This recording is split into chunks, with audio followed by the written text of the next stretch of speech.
बिस्मिल्लाहिर्रहमानिर्रहीम। Hot water HTVCB। अगर आपने HT लाइन पे प्रोटेक्शन लगाने के लिए, स्विचिंग करने के लिए कोई VCB ख़रीदना है तो उसका ऑर्डर करना है, तो आपको क्या क्या चीज़ें, क्या क्या स्पेसिफिकेशंस रिक्वायर्ड होंगी।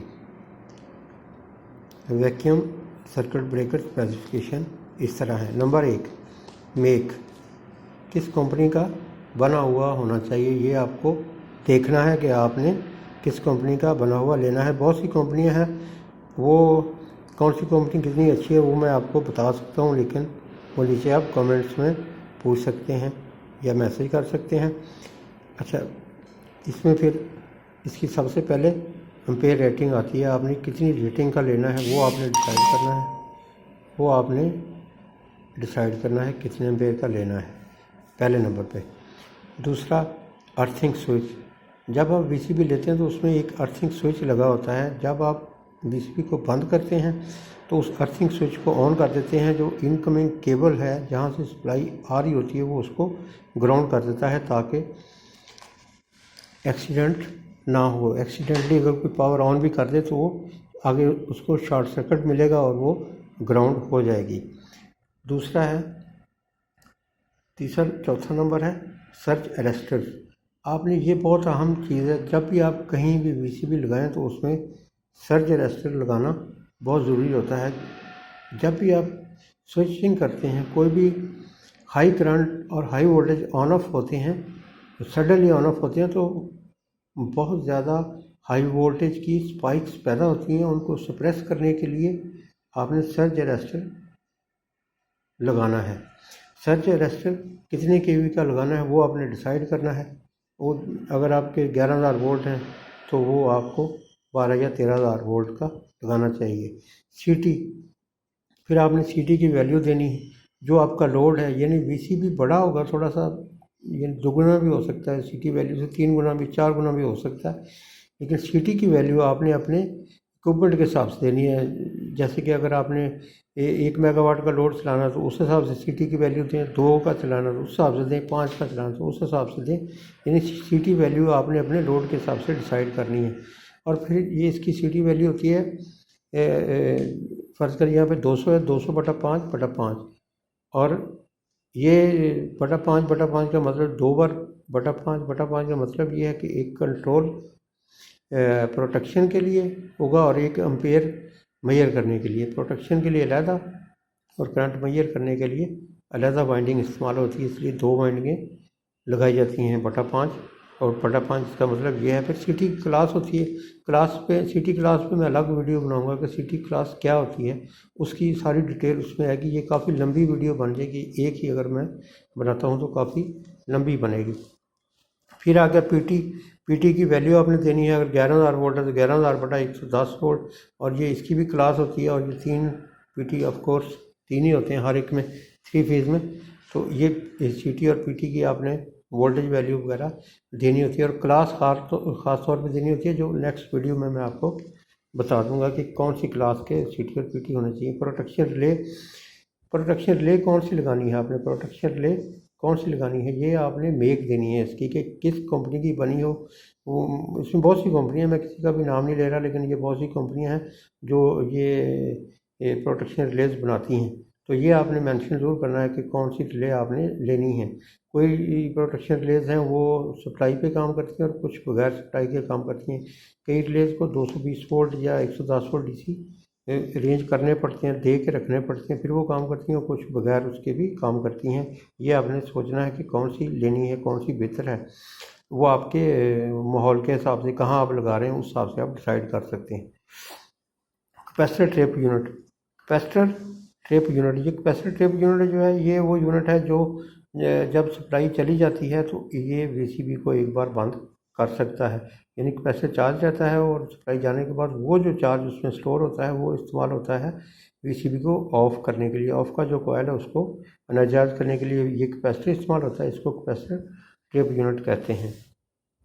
एम्पेयर मीटर, हाँ, एम्पेयर मीटर आपने लगवाना है, और फिर वोल्ट मीटर लगाना है।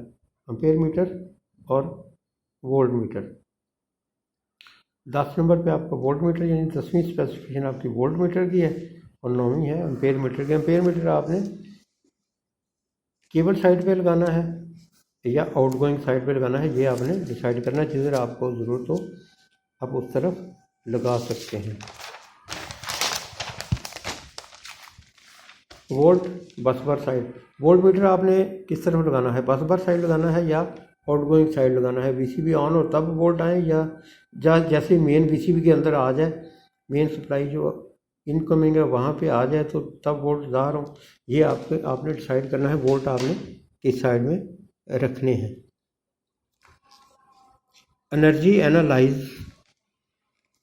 एनालाइज़र और किलोवाट आवर मीटर, ये है। आपने अगर एनर्जी एनालाइज़र लगाना है, एनर्जी एनालाइज़र का मतलब है वो भी एम्पेयर आपको किलोवाट देता है, यूनिट देता है, और को लोड कितना चल रहा है, तकरीबन काफ़ी चीज़ें उसमें थी, वो आपने लगाना है। या सादा किलोवाट आवर मीटर लगाना है। किलोवाट आवर मीटर भी आपकी रिक्वायरमेंट हो सकती है, एनर्जी एनालाइज़र भी हो सकता है, लेकिन ये स्पेसिफिकेशन में दोनों चीज़ें आपने स्पेसिफाई कर लेनी है कि हमने क्या लगवाना है। सेलेक्टर फॉर करंट, आपने तीनों फेज़ों का करंट अगर देखना है तो आपको वो सिलेक्टर RYB सेलेक्ट करने के लिए सिलेक्टर लगाना पड़ेगा। और 14 नंबर पे है सिलेक्टर फॉर वोल्ट्स, और आपने ऐसे ही RYB में वोल्ट देखनी है तो आपको वोल्ट भी, सिलेक्टर फॉर वोल्ट मीटर भी बताना पड़ेगा कि आपने कौन सा वोल्ट मीटर, कौन सा सिलेक्टर लगाना है वोल्ट मीटर के लिए। उसकी 3 पोजीशनें होती हैं और 4 भी हो सकती हैं, फेज़ टू फेज़ और न्यूट्रल टू फेज़। इस तरह आप जैसे भी आपने जैसे ज़रूरत है वैसे आप इसको लगा सकते हैं। ऑन ऑफ सिस्टम किस तरह का आपने लेना है, ऑन ऑफ सिस्टम किस तरह का लेना है। इसमें एक तो ऑन ऑफ पुश बटन होता है मैनुअल, जो कि मैकेनिकली काम करता है, उसका इलेक्ट्रिकल से कोई ताल्लुक नहीं होता। वो होता है ऑन ऑफ स्विच, और एक इलेक्ट्रिकल होता है। ये दोनों भी हो सकते हैं, लेकिन आपकी रिक्वायरमेंट के मुताबिक आप जौन से भी सिलेक्ट करें वो आपकी मर्ज़ी है। सिर्फ आप मैनुअल ऑन ऑफ सेलेक्ट करना चाहते हैं या कि पावर ऑन ऑफ भी आप चाहते हैं, वो आप कर सकते हैं। लोकल रिमोट की लॉक, आपने अगर लोकल रिमोट की ऑप्शन रखनी है तो ये की लॉक स्विच होना चाहिए, ताकि अगर रिमोट पे किया है तो की से ऑपरेट हो, स्विच लॉक हो, और वो ऑथराइज पर्सन उसको इस्तेमाल करे। ये बड़ा फ़ायदेमंद चीज़ है कि आप उसमें लोकल और रिमोट की लॉक स्विच का इंतखाब करें। 17 नंबर पर है ऑन पुश बटन कलर। आप ऑन पुश बटन का कौन सा कलर रखना चाह रहे हैं वो आप इसमें स्पेसिफिकेशन में दे सकते हैं। अमूमन यहाँ पाकिस्तान में ग्रीन ऑन का होता है, लेकिन जो चाइना वगैरह वहाँ पे रेड भी होता है, लेकिन ये आपकी स्पेसिफिकेशन पे आप इसको चॉइस कर सकते हैं। ऑफ पुश बटन का भी कलर आप चॉइस कर सकते हैं कि कौन से कलर का आपने ऑफ पुश बटन रखना है। ऑन इंडिकेशन कलर, ये भी स्पेसिफिकेशन में आपने लिखना है कि ऑन इंडिकेशन का कौन सा कलर आपने रखना है। इस तरह ऑफ इंडिकेशन का भी कलर आप सिलेक्ट कर सकते हैं। ट्रिप इंडिकेशन, ये भी कलर है। ट्रिप इंडिकेशन का कलर अमूमन येलो होता है, वो भी आप अपनी सिलेक्शन में उसका कलर भी सिलेक्ट कर सकते हैं कि किस कलर की हमने ट्रिप की इंडिकेशन रखनी है। टेस्ट पोजीशन इंडिकेशन, ये जो वीसीबी होते हैं इनकी एक वर्किंग पोजीशन होती है, सर्विस पोजीशन होती है, और एक टेस्ट पोजीशन होती है। और जब वो ट्राली टेस्ट पोजीशन पे हो तो उसकी इंडिकेशन हो और लिमिट से साथ हो, ये भी उसकी एक स्पेसिफिकेशन में बताने वाली चीज़ होती है कि हमने इसको टेस्ट पोजीशन की इंडिकेशन लेनी है और इस कलर की लेनी है। पैनल लाइट, यानी पैनल के अंदर जब आप दरवाज़ा खोलें तो उसकी लाइट ऑन हो, ये भी आपने सिलेक्शन के लिए देनी है कि हमें पैनल के अंदर लाइट चाहिए। डोर लिमिट का मतलब है कि जब आप दरवाज़ा खोलें तो लिमिट ऑपरेट हो जाए और आपकी जो ट्राली है वो बंद हो जाए। इसको डोर लिमिट के साथ अटैच आप कर सकते हैं, ये आप स्पेसिफिकेशन में दे सकते हैं। 26 नंबर है फेज इंडिकेटर। फेज इंडिकेटर का मतलब रेड वाई बी पे, रेड येलो ब्लू पे आपने या L1 L2 L3 पे आपने लाइटें लगानी है, जिससे आपको पता चले कि कौन सा फेज आ रहा है और कौन सा मिसिंग है। 27 नंबर पे है on off coil. On coil कितने वोल्ट का लेना है, यानी ऑन कॉयल कितने वोल्ट का लेना है, 110 वोल्ट DC का लेना है, 220 का लेना है, ये आपने चॉइस करनी है अपनी सप्लाई के हिसाब से। ऑफ कॉयल को भी इसी तरह आपने ऑन या ऑफ लेना है और उसकी भी आपने चॉइस करनी है कि कितने वोल्ट का आपने ऑन ऑफ कॉयल कितने वोल्ट का लेना है। 29 नंबर है अंडर वोल्टेज ट्रिप कॉयल। ये अंडर वोल्टेज ट्रिप ये होती है कि जब आपकी सप्लाई एक बार चली जाए तो VCB डेफिनेटली ऑफ पोजीशन पे चला जाता है इस कॉयल की वजह से। तो आपने इस कॉयल के भी वोल्ट सेलेक्ट करने हैं। उमूमन इन तीनों कॉयल के एक ही वोल्ट सेलेक्ट किए जाते हैं, जितने भी आपके रिक्वायरमेंट हो उतने आप सेलेक्ट कर लें।